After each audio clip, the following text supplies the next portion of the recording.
자, 이번 의혹의 핵심 인물이 경찰에 출석하면서 많은 이야기를 했는데요. 이 의혹이 풀린 건지 사회부 최주영 기자와 살펴보겠습니다. 자, 이 김만배 씨요. 얼마 전까지는 경제지 기자였다죠. 왜 핵심 인물인 겁니까? 이 화천대유를 실소유하고 있기 때문에 그만큼 이 대장동 개발 의혹의 전모를 가장 잘 아는 인물이 아닐까 이런 추측 때문인데 저희가 취재를 해보니까 오늘 김 씨는 이 경찰에 출석하면서도 직접 언론 앞에 서서 해명하겠다 이런 의사를 적극적으로 보였다고 합니다. 이 검찰과 법원 출입 기자를 하면서 두터운 법조계 인맥을 쌓아왔던 김 씨. 이 화천대유의 대주주지만 경영과 관련해서는 어떤 직함도 갖고 있지 않기 때문에 화천대유의 등기부 등본에도 발견할 수가 없었습니다. 그런데도 오늘 하나하나 해명을 했어요. 지금부터 이제 좀 점검을 해가면서 실체로 접근을 해보죠. 예. 자, 먼저요. 이 자신이 고문이나 자문 변호사로 영입했던 전직 검찰총장, 특검, 대법관 등 이 법조계 인사 본인이 부르는 호칭이 있었더라고요. 맞습니다. 형님들이라고 불렀는데 관련해서 직접 먼저 들어보시겠습니다. 저랑 친하게 제가 좋아하던 형님들인데 정신적으로 여러 가지 좋은 귀감이 되시고 또 심리적으로 많이 이렇게 조언해 주시는 분들이에요. 그래서 멘토 같은 분들이라 모셨는데 그분들에게 뜻하지 않게 이런 구설에 휘말리게 돼서 죄송하다는 말. 형님이나 멘토, 이 법조계 취재를 담당하면서 알게 된 이 정관계 인사들로 보이는데 문제는 이 형님들과 관계를 유지하는 방법이 논란에 휩싸였다 이런 지적이 나오고 있는 것입니다. 이 박영수 전 특별검사나 권순일 전 대법관에게는 연봉 2억 원을 고문료로 지급한 것으로 알려지고 있죠.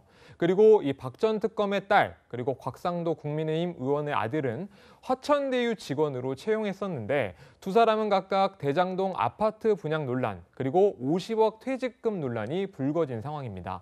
김만배 씨는 오늘 또 이 대가성이 없는 관계다 이렇게 주장을 했지만 자세한 해명이 없어서 의혹은 가시지 않고 있는 상황입니다. 네, 이제 어제 오늘 이제 가장 화제가 된 이 곽상도 의원 아들 퇴직금 부분도 해명을 했는데 여전히 구설에 올랐어요. 맞습니다. 일단 김 씨의 해명부터 먼저 들어보겠습니다.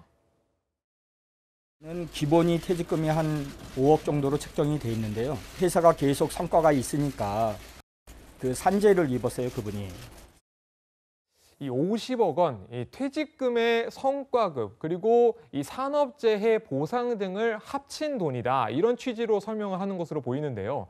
두 가지 지점에서 의문이 제기되고 있습니다. 먼저 이 곽상도 의원 아들이 밝히는 이 건강 문제, 사실 의학적으로 조금 더 따져봐야겠지만 재직 기간이나 아니면 급여 수준을 고려했었을 때 50억 원은 조금 과하다. 이런 지적이 나오고 있고요. 다른 문제는 통상 산재도 이 근로복지공단 등의 산재 신청을 해서 승인이 날 경우에 공단이 보상금을 지급하는 구조인데 왜 화천대유가 이 퇴직금에 산재 보상금을 반영했는지가 이유가 분명치 않은 것입니다. 네, 그렇군요. 자, 그런데 오늘 김만배 씨가 경찰에 출석한 이유는 뭡니까? 이 김 씨가 화천대유로부터 빌린 대여금 때문인데요. 화천대유 감사 보고서에 내용이 나와 있습니다. 김 씨는 이 473억 원을 장기 대여금 명목으로 빌렸습니다. 김 씨는 이 돈을 현재 가지고 있는 건 없다라면서 운영비로 썼다 이렇게 해명을 했거든요.